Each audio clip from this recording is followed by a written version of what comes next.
Gets caught in the crossfire.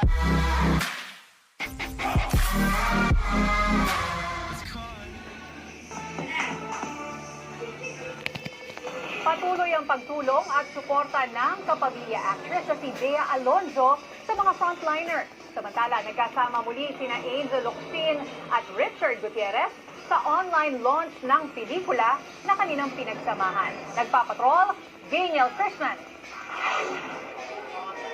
Sa ilang linggong pakikipagtulungan ni Bea Alonzo para sa frontliners, nakalikom na siya ng mahigit sa 6 million pesos.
Baka ikaw at ang iyong pamilya ang mapasok sa mahirap na kalagayan. Ang ubo ko ay walang katapusan. Minsan nga naisip ko parang mas masarap pa